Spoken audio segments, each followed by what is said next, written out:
right, so I'm here with Mr. Planert. It's March 6th, 2022. Could you go ahead and tell me when and where you were born?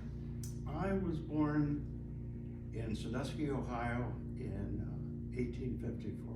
No, 1954. You'd be surprised I make people go 18. Really? That's hilarious. And then what branch of service were you? United States Air Force. Your rank and grade? I retired as a Brigadier General 1-star after 31 years. Wow. Yeah. And what were your service dates? Commissioned in 76, went on active duty actually in 1977 and retired in 2008. Yeah. And what conflicts did you serve? I guess most closely was Bosnia. When the other wars started, I was either training new pilots, and so we were running a full-time operation there. And then the last one I was at the National Military Command Center, and that's the place in the Pentagon. That's the command post for the Secretary of Defense and Chairman of the Joint Chiefs of Staff. Then, when and where did you earn your commission initially? I went to Embry-Riddle Aeronautical University in Daytona Beach, and it was like the third year that the detachment had been open. Really? And we maybe had 50 cadets, and now there's probably hundreds and hundreds There's of cadets. 500. It's the biggest Air Force ROTC detachment in the country. Yeah, it was really cool to be with the initial cadre, and it was a lot of fun. And I ended up getting a scholarship, and that helped pay for a lot of my flying, and got on active duty. That's really cool. Did you have any like big experiences in the ROTC detachment at Embry-Riddle? Well, I'm in with just a lot of fun because everybody there, they call us wing nuts, and everybody was interested in aviation, and they knew that if you're going to be in aviation, you couldn't get in trouble, so there were very few problems with drug and alcohol abuse and things because people had a goal, and they just lived to fly, and so the camaraderie. I mean, I still stay in touch with some of those cadets, and who went on to do some really good things. And I did go back once to speak at a formal they had, and all the cadets were there, and families, and special friends, and I think it was like 800 people. It was really amazing. It was good to go back and see it. Oh, that's amazing. Yeah. Now with Air Force ROTC, I know you have to go to field training your junior year to kind of see where you stand in order to get commissioned. Was the process like that when you went through it? Yes, and with Embry-Riddle, it's on a trimester system, at least it was then, I can't say now. So that I finished my bachelor's degree in 2 years and 8 months, but I also had to work in that month's summer camp. But it all worked out. I went back to Wright-Patterson Air Force Base and did the summer camp. We got to fly, actually getting to see to fly a KC-135 and a ride in a T-33, one of the old Korean vintage airplanes. And what's fun about the T-33 is years later, I went back to my hometown and spoke at a high school reunion, and then they had a dedication for a new memorial, Veterans Memorial, and they found an old T-33 and they put it up on I'll call it an airplane on a stick, but on they were properly displayed. And I looked up and they had my name painted on the side. I mean, how cool was that? And what's really cool, they spelled my name wrong. I didn't tell them. That's so funny. Did you have any family members or a military background that encouraged you to join the Air Force? Well, going through grade school in the 60s, so many of the people in the town had been to World War II or Korea. So it was just sort of the DNA of the town. And there was no question about standing up for the Pledge of Allegiance or the national anthem. Now I'll tell you what, this is a true story, and everyone goes, "You've gotta be kidding me." Along the line, my dad was part-time, he did auctioneering in addition to farming. And I was always collecting military stuff, and I got a hold of a World War II grenade. Now the grenade was completely safe unless you dropped it on your foot.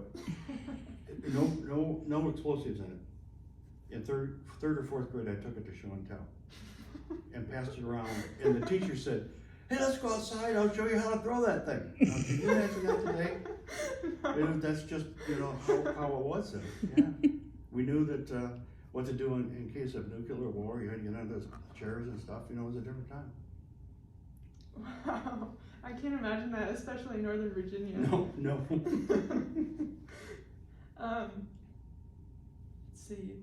So, you had that kind of emphasis in your community for joining the military. How did you hear about Embry-Riddle? I know right now it has a huge reputation for being a huge. It was pretty aviation much school. known among those in the flying business, and so I started flying when I was 16 in a small fixed base operation, and the pilot was a World War II. The man that owned it, pilot, a flight examiner, who flew in World War II. He flew the PBY seaplanes, and so they were very connected with the aviation community. He said, "Hey, take a look at this," and my dad took us down to Daytona for one Christmas, and I said, "Yeah, that's it. We're gonna do it." Wow. So you knew Mm-hmm. you were gonna go there. Mm-hmm. Why did you pick the Air Force versus any of the other service branches?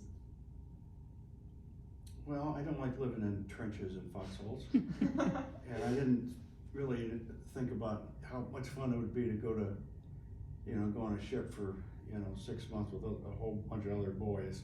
So in the Air Force, I heard about had golf courses and fun stuff, and I just seemed, if I wanted to fly, that was the place to go. Then what was your experience in the basic training? I know you guys go to field training, like sort of as a basic training type thing, and the first days like really in the service. What was that like for you? The ROTC training that we had in Daytona made us ready to go for field training, so it was pretty seamless. And then part two, you think about what you do in Civil Air Patrol. I love it when I see a new kid. We had one the other night, and it's not like the new kid stands in the corner and everybody goes, "Oh, there's a new kid." It's like, "There's a new kid, we gotta go meet him," and he was just instantly part of the group. It was the same way with ROTC. I mean, you're all kind of the same. You have the same DNA, the same goals, the same standards that you live by, and so it was very easy. That's I mean, even amazing. today, you can only pick out a military person Right. because of their core values, and you can pick out the ones who don't have those core values very easily. Were there any major events or people you met early on that influenced your career? My first assignment was at RAF Woodbridge in the UK. And walked in the door as a brand new lieutenant. I think there were 5 of us that came out of flight school that went to that unit. And I met my flight commander. His name is James P. Fleming. James P. Fleming had the Medal of Honor. Wow. Presented by Richard Nixon and Easter. So we learned early, don't say anything bad about President Nixon. And many of the crew members had been in Vietnam and did the combat pickups where they're sitting in a hover and people are shooting at you to pull pilots out. And several of them, and many people don't remember this, it was a big deal at the time, the Sante prison raid, where the helicopters went over a long distance to land in the compound where the prison was, where all the downed pilots were, to rescue them. And several of the guys I flew with were on that mission. Now, unfortunately, they didn't get the intel that the prisoners had been moved just a few days before, but they did shake up the place, and when the prisoners found out about it, their ego and their enthusiasm and their hope for freedom just went through the roof. They all talk about that. Wow. And we ended up blasting a whole bunch of Russian soldiers over there. So Yeah, so that certainly, and, made a big impression, the way they think, what they thought rather, and still think today about getting the mission done and taking care of your people. Yeah. What did you initially pick with your commission, and how did you get your first assignment? Well, I ended up going to, because the Air Force at the time didn't train a lot of helicopter pilots, we went through the Army School at Fort Rucker, Alabama, which turned out to be a great thing because it wasn't just Air Force centric, that you ended up learning about artillery and the Army, and they were brothers in arms. So I was lucky enough to graduate first in the class, and I pretty much had my choice of what I wanted to do, and I picked the H-53 and ended up in England. Excellent. And did you always knew you wanted to fly helicopters? No, actually, it was, we were commissioned during the big Vietnam wind down. So pilots, the Air Force had way too many pilots because we weren't at war anymore. So they were shedding pilots. And so when we were commissioned, it was gonna be almost a year before our time to actually go to pilot training and catch up. And I was back on the farm again, and I said, I just went to college, get off the farm. And I got a phone call from a guy that I later worked with.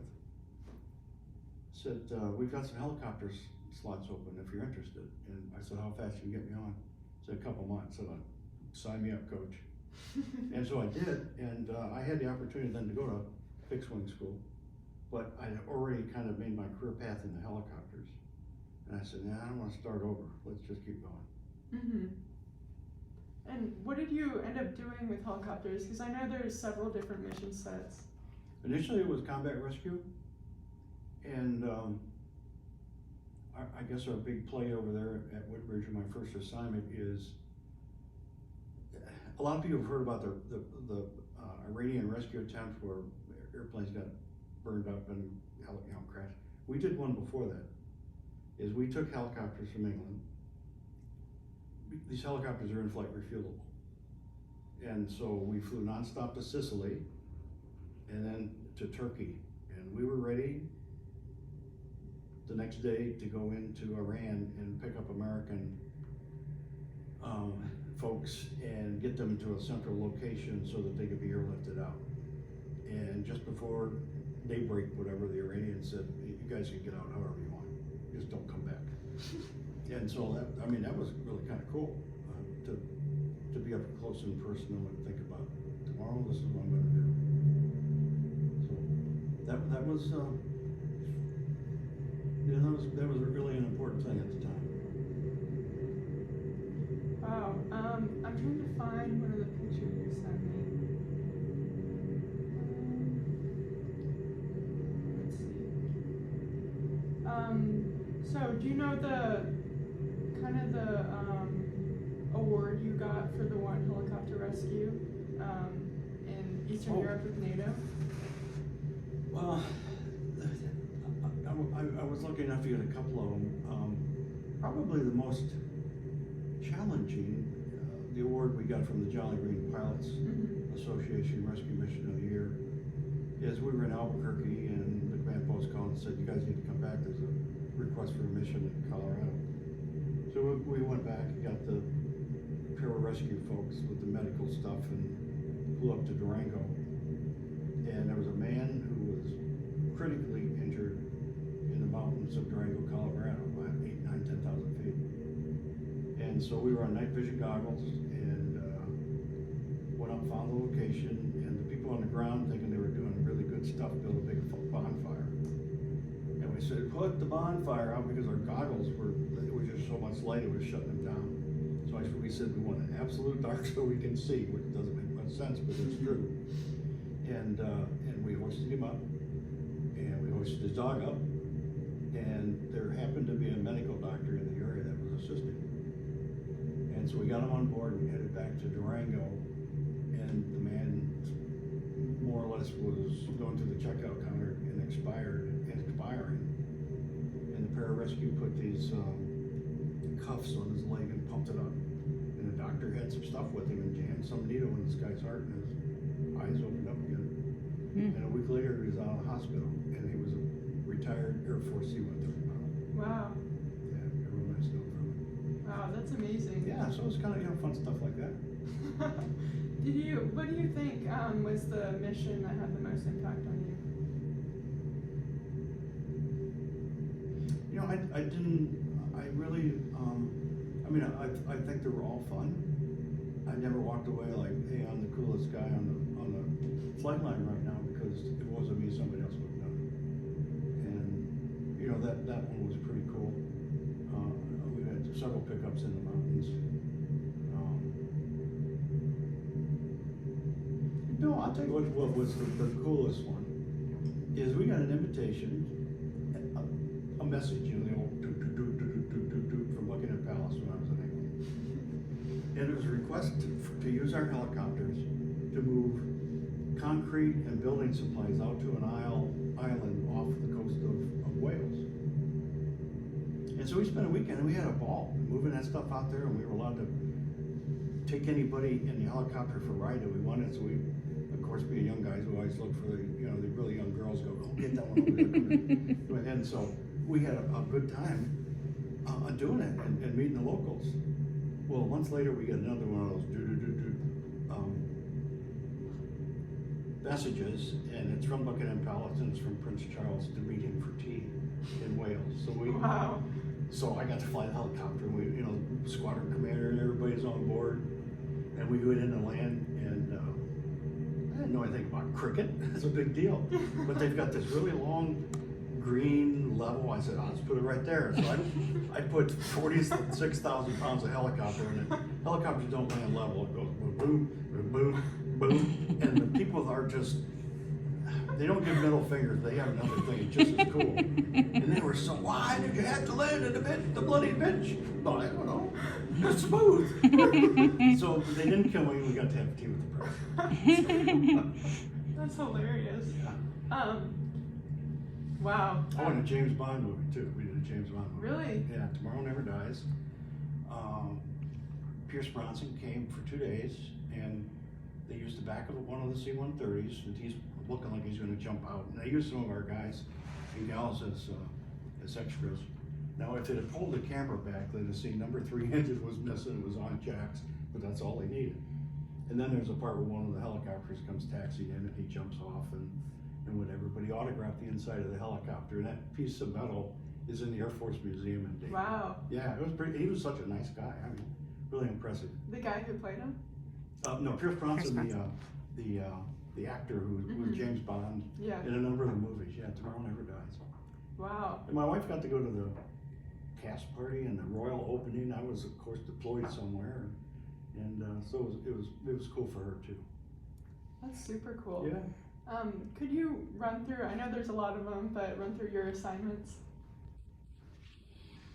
Okay, I left Ohio to for Fort Rucker, Alabama, and then Mildenhall, England, back to Kirtland Air Force Base, Scott Air Force Base in Illinois, McClellan Air Force Base in California, back to Albuquerque, to Montgomery, Alabama, Stuttgart, Germany, back to England, the 352nd Special Ops Wing, to DC for 1 year, back to Albuquerque for 2 years, back to DC for one assignment on the air staff and one on the joint staff, Turkey remote for 20 months, and then back to DC at the National Geospatial Intelligence Agency. Wow. Yeah. And is that where you retired? I did. And I retired and my wife joined. And she Really? currently works is the number 2 in the international directorate. And so she gets to travel all over the world, and she can do that because I'm tired of riding in the back of airplanes. Wow. So how long did you fly helicopters and do the kind of combat search and rescue mission? I did the search and rescue for 6-7 years. Pedro and I would fly, go to a staff job, come back and fly, go to a staff job, back and forth, and then you get to a certain point, you're lucky if you get to fly full-time again. It's more management and staff job. So, I guess about half of my career was actually in cockpits, but at a certain point, you're so worried about so many things that I would always have an instructor with me in case I started thinking, yeah, I didn't sign that, whatever, and not be able to concentrate on what I was doing. And so that's my last two flying jobs. I could fly airplanes and helicopters, kind of like whenever I wanted. And it was kind of cool because the units, especially on the weekends, if they had to do something, they had to fly somewhere, they want to stay home with their wife and kids, and they go, oh, we have this really good mission. Would you like to go spend the whole day gone? Yeah, put me in. And so I get 4 or 5 hours in 1:30. I remember going to Portland. We took some parts or something up there, and the maintenance guys all went downtown to have something to eat, and they came back. They were all awestruck. I said, what'd you guys do? He goes, you won't believe who we met, had lunch with. I went, okay, I give up. Tanya Harding. I'm like, where the hell did you guys go? For God's sake. But anyway, that's the kind of stuff you live with as a commander. Oh, wow. How did it feel like once you started switching to management type positions? I think I always kind of wanted to do that. Mm-hmm. One thing I threw in there for a good solid year is they had an opportunity for rated pilots to go into maintenance, to learn maintenance. And you were allowed to fly while you're in this job, but you learn maintenance. When I got ready to leave Scott Air Force Base, which is at the time the military airlift command that commanded all the airlifters, I called the wing commander at McClellan. I said, I'd really like to do this. It's called Volent Wrench. And he said, well, I need it, to be fair, ask the guys and gals here first. I said, sure. He called me back a week. He goes, no one wants to do that. So I said, put me in. He goes, okay. So I got to go to Chanute Air Force Base to the maintenance officer school. And the most important thing, I got the maintenance officer badge. So as a wing commander with all kinds of maintenance squadrons, flying squadron, all kind of that stuff, I could walk into maintenance and the guys and gals would go, you got a maintenance badge? I was immediately one of them. Now I couldn't remember stuff. Mouth off, is that a XB3 item? Oh no, sir, it's a XD2. Oh, I'm sorry, I lost my head there for a second, but I had credibility with them. And pilots tend to fly with just their crews. I walked in and had 20 some people working for me immediately. And then the light goes off that you gotta learn how to do that. You just don't walk in and think, I'm in charge now, everybody do good. You have to learn the good ones and the bad ones and how you bring the good ones up and manage them. And that was probably one of the best jobs for later in my career as I gained more people and more responsibility, that I had that foundation of how to deal with people, good and bad, mostly good. And you said that you were in charge of like the Special Operations Forces training, right? At Kirtland Air Force Base, we had Huey end models, H-60s, and for some other time we had H-3s, 2 kinds of H-53s, and 3 kinds of C-130s. The end models were used primarily for missile site support, and they're still using those today to get the security police back and forth and parts to the missiles on the ground. And the 60s primarily for rescue. At 53 is for special ops. And we had all the simulators, class 3 simulators that literally, I could be sitting in Albuquerque flying a formation mission with somebody who's sitting 1,000 miles away. And, pretty cool. Or a tanker, flying a tanker mission, and, they could be any place, and, we're flying stuff together and talking to each other. Pretty cool. At the end, I also had the Osprey, the V-22. Mm-hmm. I got some time in a simulator. I never got in the aircraft. I got the cockpit down a little bit, but it's so different than flying, airplanes like this and helicopters like this, to put the two together, not get in trouble. So someday maybe I'll get to fly one. But it's a phenomenal aircraft. It's just you can't sneak up on anybody because it makes so much Right. noise when they bring those wings up, and the engines are actually the same engines that are in C-130s, which is kind of cool because they have common parts and you don't have to, the supply is a little more simple. Wow. So what was your role and what did you do in that job? At Kirtland Air Force Base, I was the wing commander. So I had 1,800, 1,900 people, all the aircraft, all the maintenance, everything that goes with that. Plus a unit at Fort Rucker that did the conversion training for pilots to helicopters, and then the operation with Ospreys.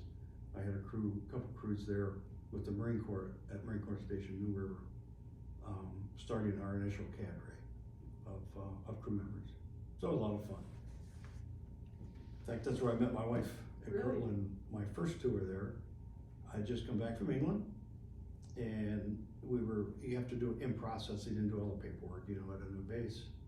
And the only seat open was right beside me. And I'm a first lieutenant. She's a second lieutenant on second day night duty.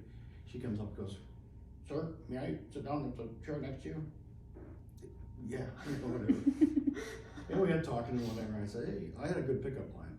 I'd go for helicopter ride." Okay. You get married? Okay. I was later, but yeah. Yeah. And I did. She got to fly in Albuquerque several times in helicopters, and down the White Cliffs of Dover, in England, and through the Napa Valley in California.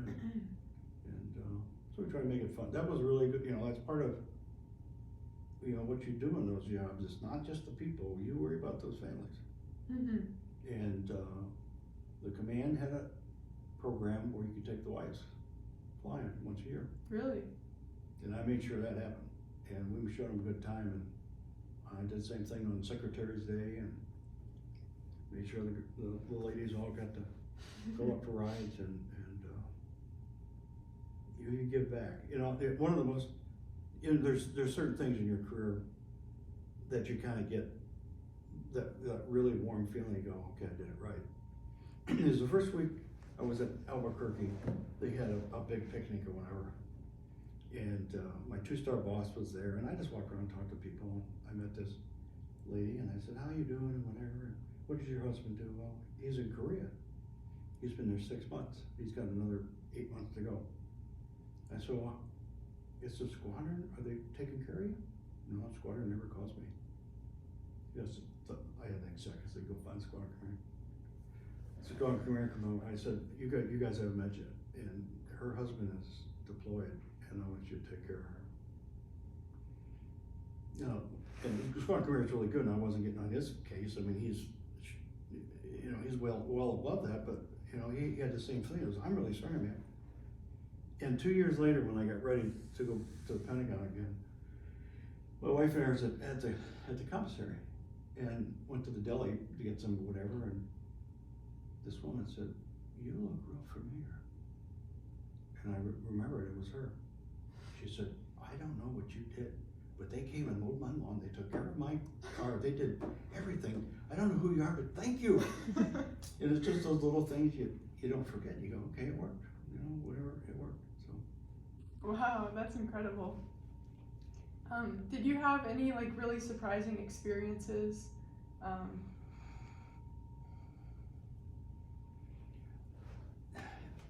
Yeah, unfortunately, I had some bad ones with aircraft accidents, and to have to go to those funerals and some of those things is pretty hard.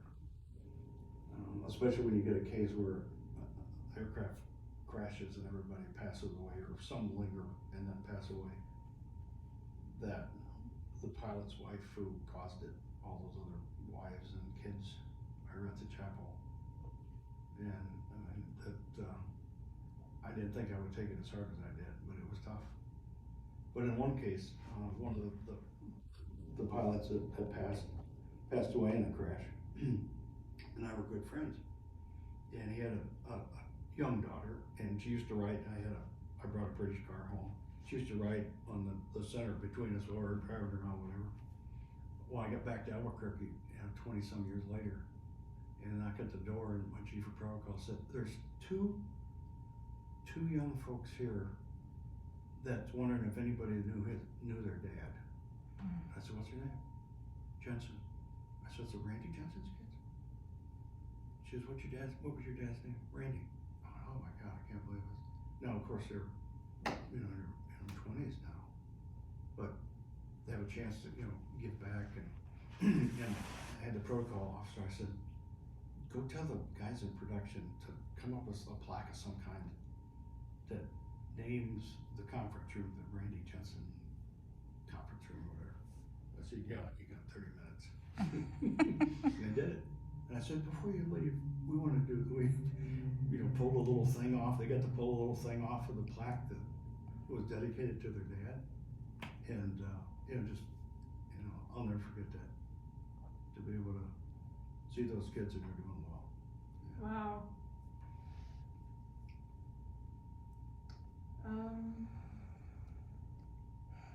Moving on, so with the different management assignments that you had, do you think they kind of ran smoothly into each other and you were like, oh, this is building on my last one? Or were you kind of bounced around? Sure, I think that you find your foundation or what you're comfortable with and how you want to manage and what information you need. There's two fantastic bits of advice I learned in training. One was I had to go through a squadron commander course. And we were told once they give you there's specific orders that people have signed off, so because there's authorities that you have. That once we sign this piece of paper, does not mean you're the smartest person in the room. And the other was when I went through. There's a program called Capstone that all generals and admirals have to go to. And the chairman and joint chiefs of staff was talking to us. We're all like, "Oh, is it so cool to be here? And oh, look at us." And he said, "I want to put things in perspective for you, new generals and admirals. That you're all going to be flying around all over the world on this airplane together. If that airplane crashes, you don't get killed, I'll replace you next week. It ain't a big deal." And you go, "Got it." Wow. Yeah, got it. Understand. No one's irreplaceable. So don't think you're anything special because there's someone right behind you. Wow. Yeah. So what kind of special schools and qualifications did you earn?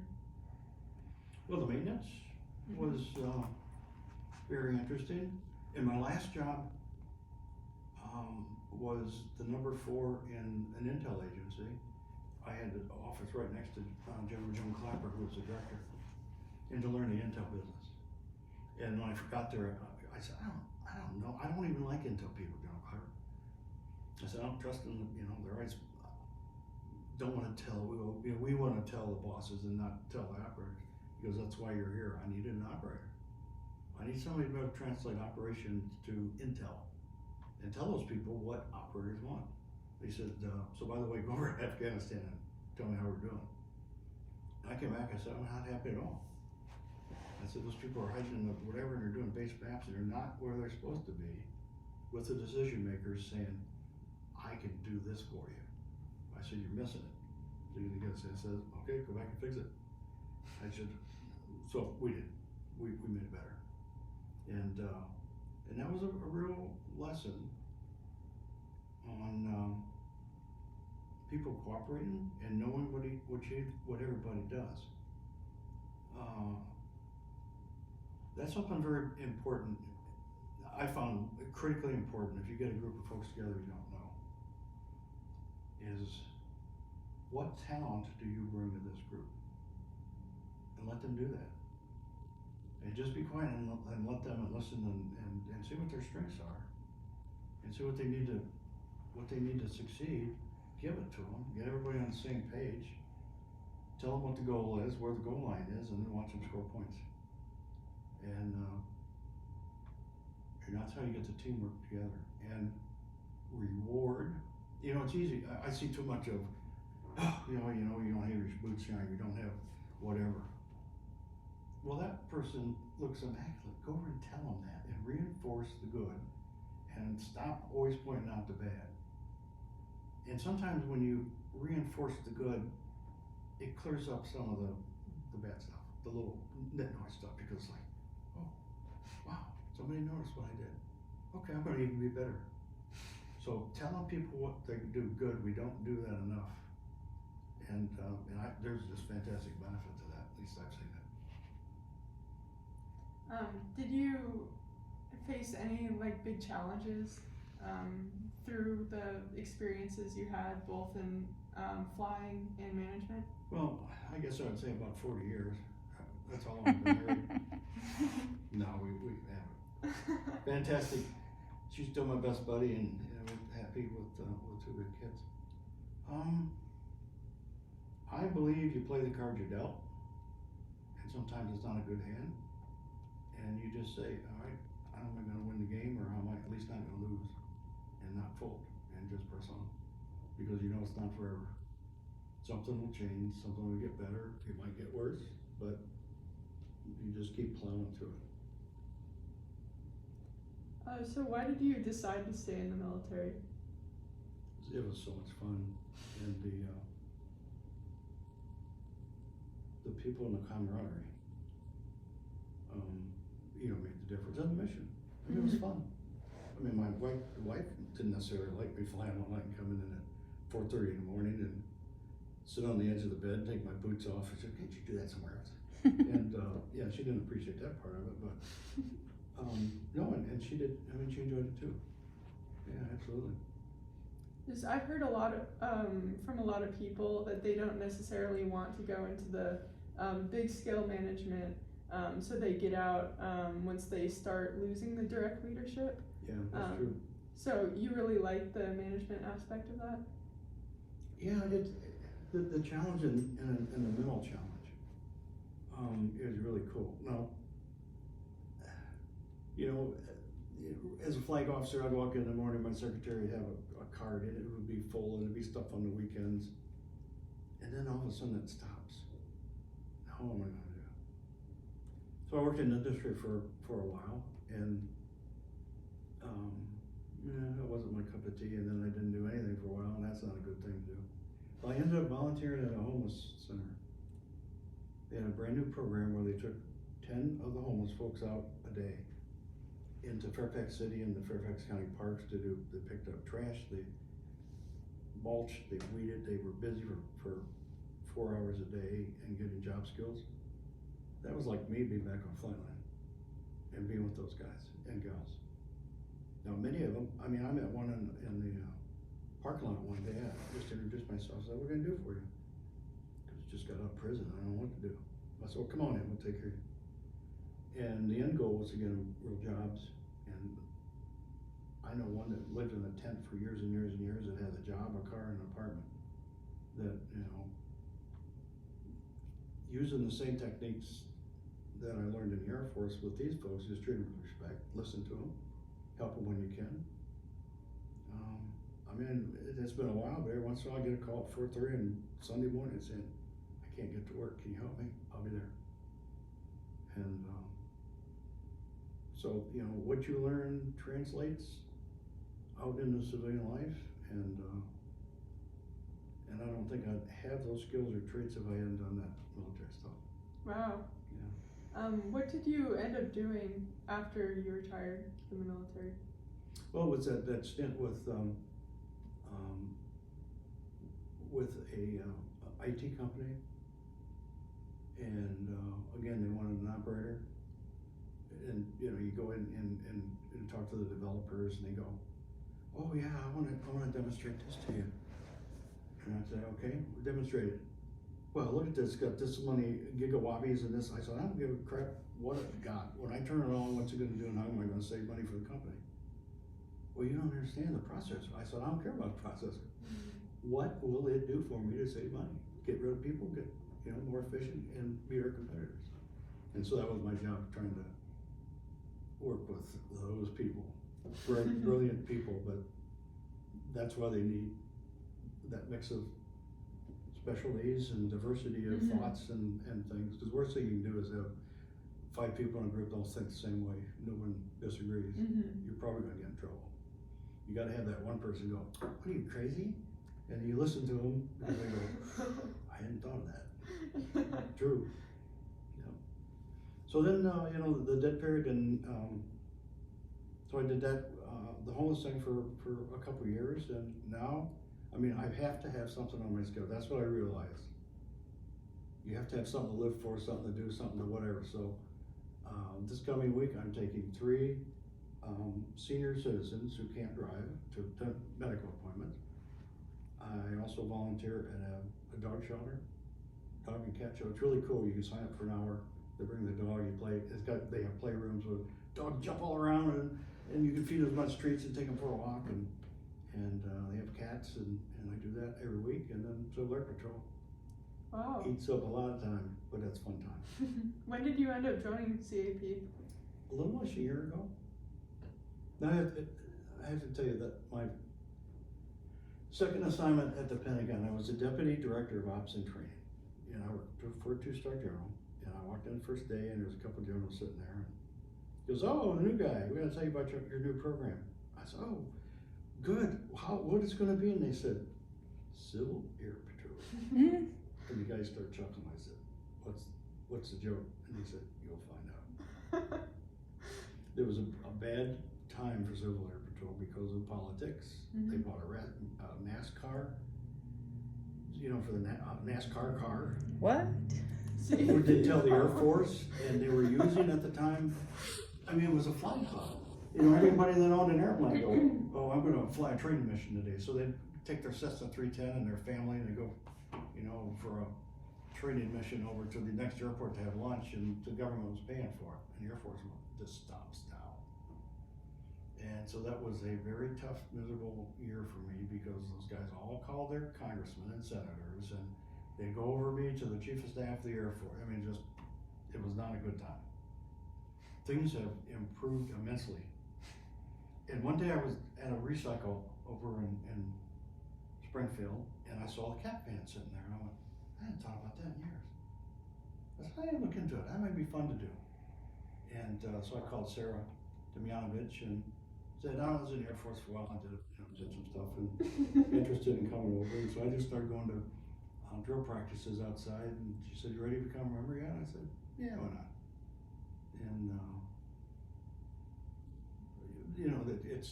it's I mean, as you can imagine, having a retired flag officer walking in, and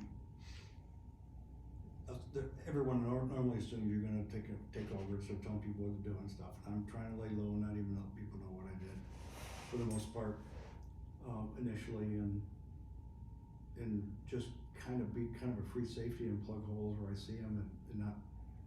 I have a lot of experience, so I can see things go, "No, you do it this way." But I'm trying to just not to. No, hey, has anybody thought about doing it this way? Those kind of things being gentle. Once in a while, I go, "That's it, time out." We're not going to do it that way. So, they've been pretty cool about it, and I'm making a lot of friends. And because I'm a hands-on person, and I learn, you go to the lowest level, and you get to meet the people. You find out what their problems are, what their goals are, what their whatever. Most of the senior members, they're not comfortable doing that. I just happen to have a career doing that, so I'm comfortable with, giving the young cadets, a little grief, and they give it back to me, and whatever, and you develop that relationship with them and trust, and sooner or later they go, "I really want to go to the academy. I want to go to that. Can you help me?" "Yeah, come on, let's go."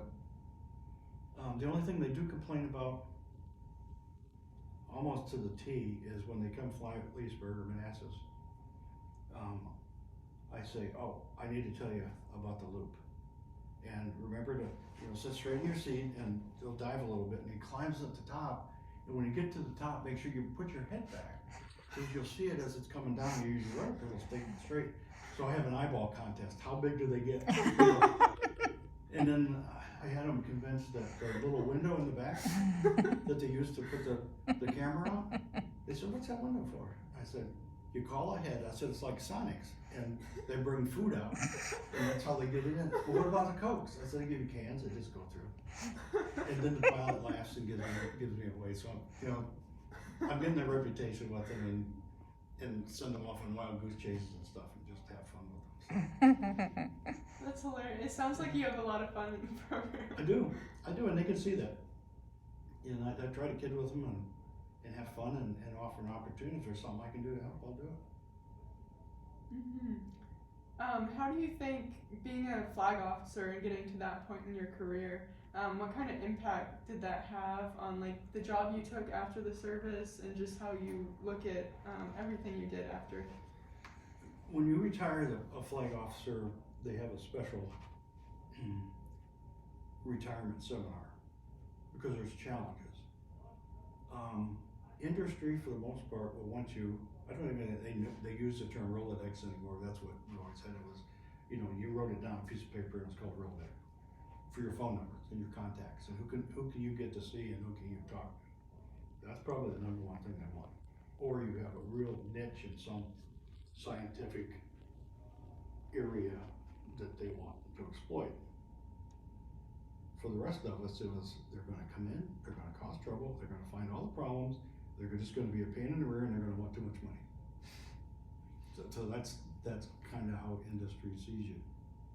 So you have to work around that. Now, I got into this IT company, and a great president of the companies who had been in the Air Force, had been enlisted in the Air Force many years. He said, I need an operator, somebody that can translate this stuff and talk to other operators in the agency and in the community. And so that worked out pretty well. But I'm quiet about that because you don't know how reaction will be. Some people get intimidated, like, and so I keep it kind of low profile, and sometimes I'll drop the card just to go, don't screw with me, because I know how to get you. So I kind of play both sides. Is that why you keep the business cards with you? Yeah, well, really, I do. I got so many of them a long time ago. I'm just getting rid of them, more or less. But what the heck? I'd rather be remembered as the kid that did 10 years in 4-H and grew up, a farming community. That if you're driving down the road and it's starting to rain and somebody's unloading their hay wagon, that everybody stopped and helped them. That kind of stuff. And when I spoke at the high school graduation, I talked about the mom's patrol that you don't see anymore. You got in trouble uptown. A mother would call your mother and they would know about it. They protected each other. They didn't say, don't tell me about my kid. They had a society of moms and dads. So yeah, it was a kind of different time. But I still live by those rules. That's amazing. Going back, what was your life like while you were in active service? I know you got married and had kids. What was it like balancing your job in the military with your family life? I don't know if you ever heard the song "Cats in the Cradle." Yes, by Harry Chapman. We'll get together then. We'll have a good time then. That's my song. Next, 2-3 Christmases going in a row and on the road, and then when I come back from work, it's like, just leave me alone, because I have a stack and so my son's I sent him some pictures from Saturday of the litter. He was a Eagle Scout, because that's a really quality, and I'm thinking he's probably saying, why didn't you do that with me? I was gone for, poor me, it's a volunteer service, 20 months when my wife was going through chemo, but she's doing fine, and had to move, and had the kids, take a kid to college in Florida during a hurricane, and so you go, and she bought a house, but she gave me a key. So yeah, there's some challenges to it, but then, the kid's got a great opportunity. My son used Scouts as, we're gonna go here, there's gonna be a Scout troop, I'll have friends. My daughter was a little more challenging, but I remember leaving Germany, we got curtailed when I took command in England. I said, yeah, we're gonna move here in a couple of weeks, we're going to England. And she fell on the floor. She said, I spent 2 years learning German, now I'm gonna have to learn English. And I said, give it a try, I'll bet you'll be able to pick it up real quick. So, it's that kind of stuff, it's fun. I have great memories of going through castles, and in Germany they love dogs better than kids, and so the dogs got little booties, and I had a Doberman, and so they could go through the castles, and just neat stuff that other kids don't get to do. Oh, wow. Yeah. Did you all end up learning a lot of languages then from all the places you went to? No, I was like the younger kid that had an older brother or sister that did all the talking. My wife was an IBM brat, and so she went to grade school in Paris and French school. She went to Europe of college in Grenoble, France, so fluent in French and picks up languages like crazy.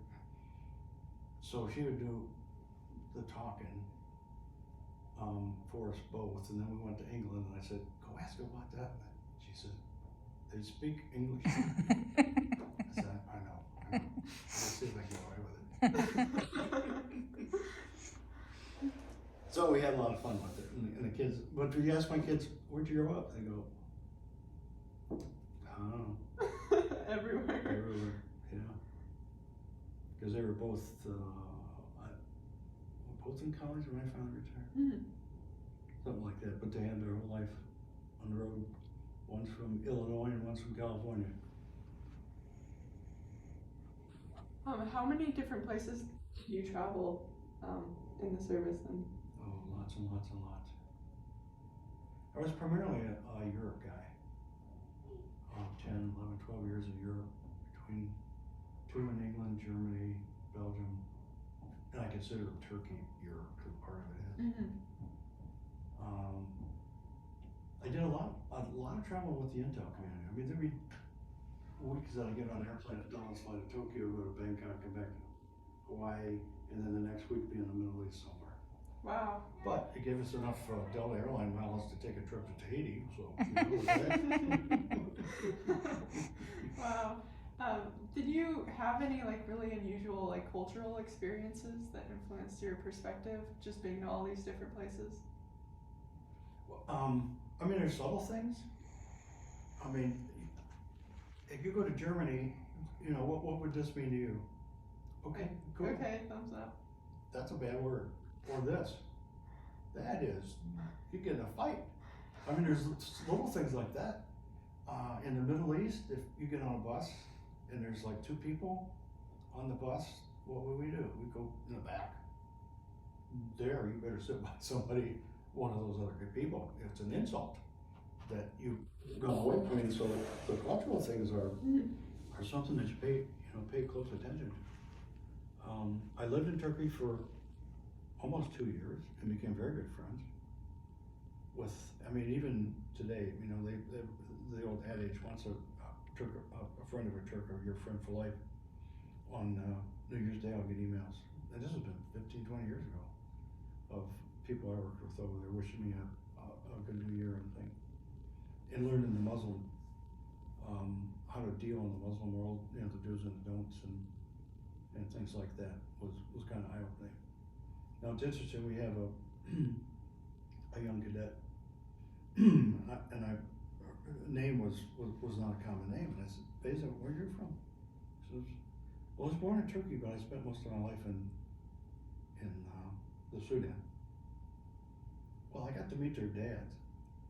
They'll be here at Leesburg, and he started talking, and I didn't put the 2 of them together. And I said, "I can't pick up, your accent is so familiar." But she said, "Oh, I'm Turkish." I said, "Really?" I said, "İki tane Efes." And he started laughing at me and said, 2 beers. And I used to be able to say 2 beers, my friend will pay, but I don't remember the whole phrase. But before we left, downstairs, he goes, "Oh, before you go, a Turkish hug." And then we ended up doing one of these Turkish dances where you kick your legs up like the Rockets and swing a towel and stuff. People were staring at us. There's no bar here. What are these guys doing? And so I'm getting him and his friend. They're both Turkish. We got 2 Turkish son and daughter of Turkish parents to come to the meetings because they're both phenomenal computer guys. Well, our English is not. Your English is fine. It'll even get better if you come hang out with us. We'll take care of you. So they've come twice now. Wow. Yeah. So just having that little insight, talk about going to get some ekmek, which is bread, and they're notorious for this drink. The Turkish drink is called raki. And it has a real strong taste to it, and it's clear. And they mix it with water, and they'll drink you under the table on purpose. You know, your manhood is on the line. Yeah, give me another.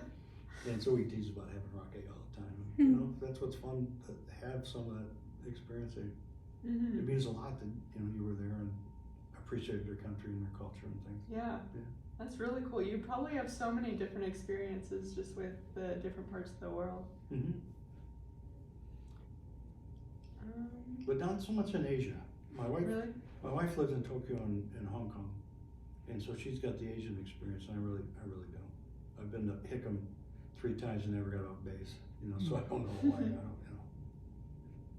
don't. And you got a bachelor's in aeronautical sciences.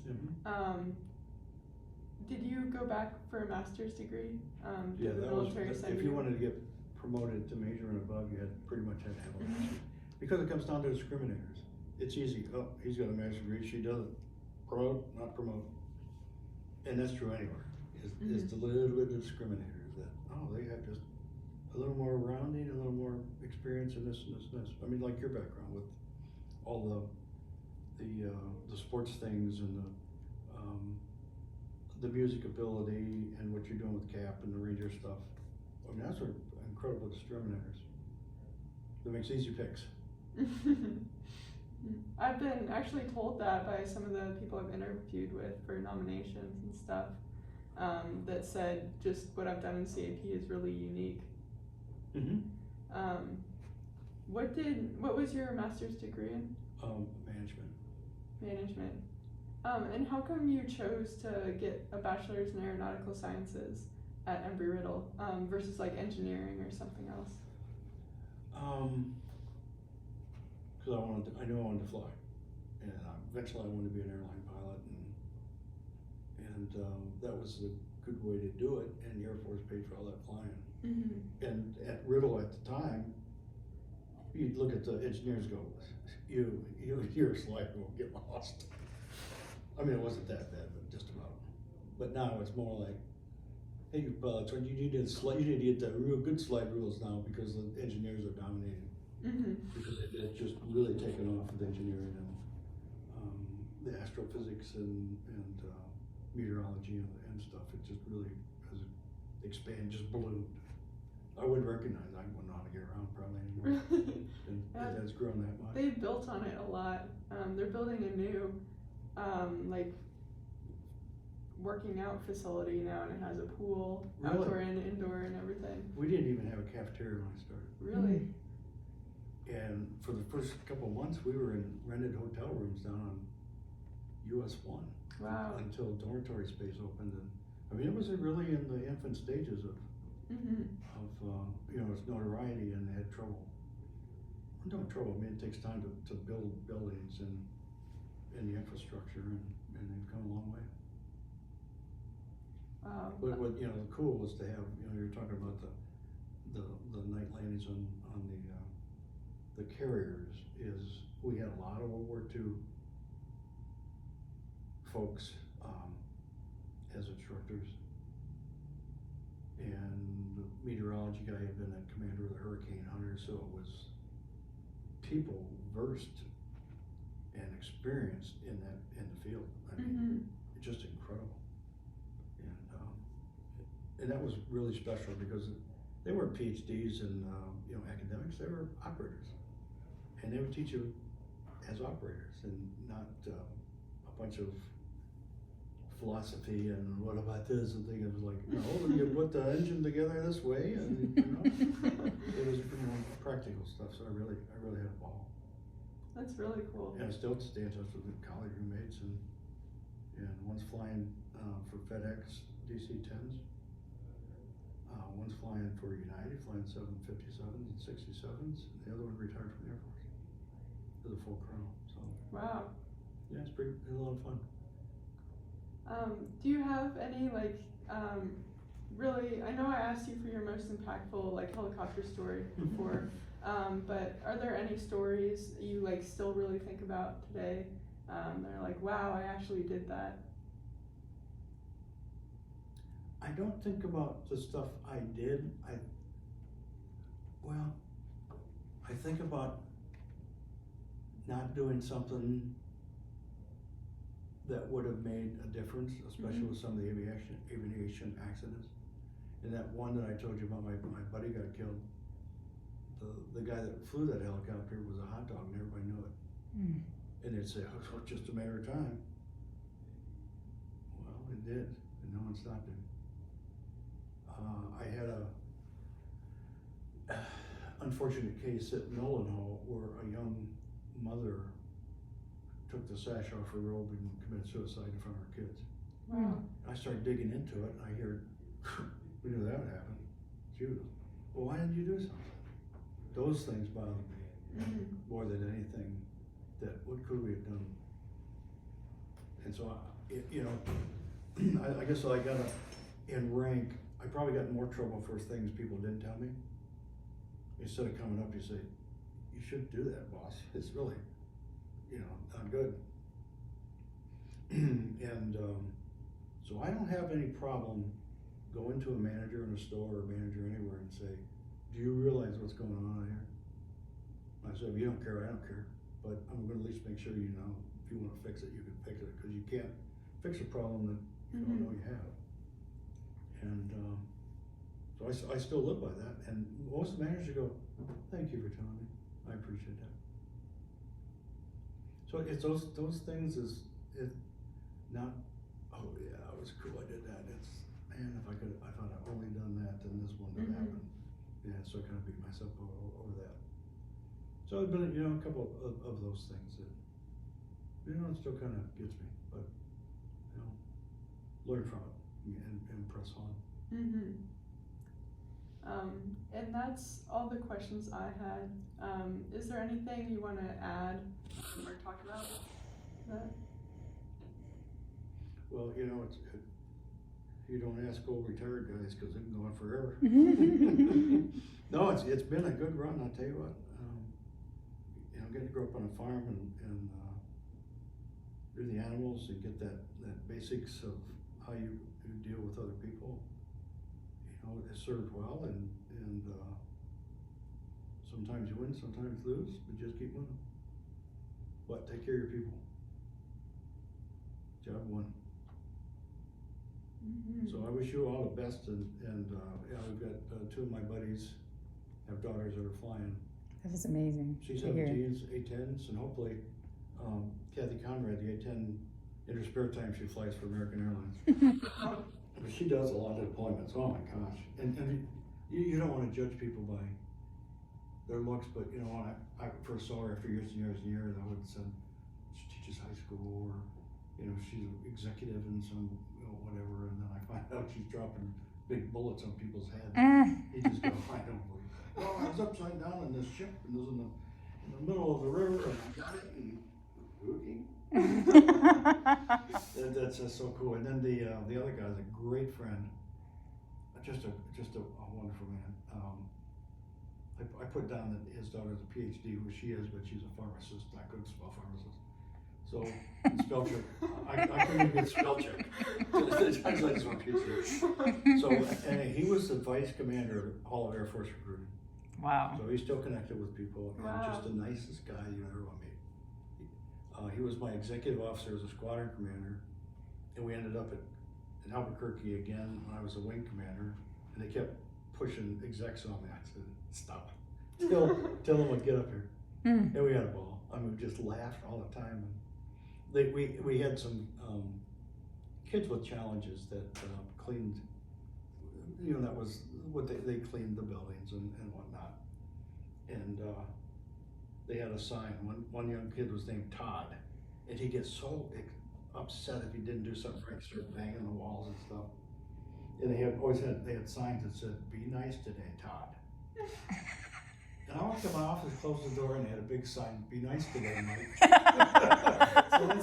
And I said, that's the culture I want to be. We're gonna have fun back and forth. But the only time I got really upset at him is in the Air Force, if your appointment's at 9:50, 10 minutes before, gotta be there. I mean, it's just, the culture.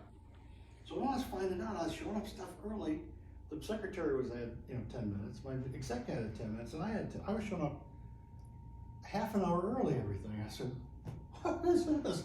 Because I added 10 minutes and the secretary and the exec all put 10 minutes in. I said, all right, this stops right now.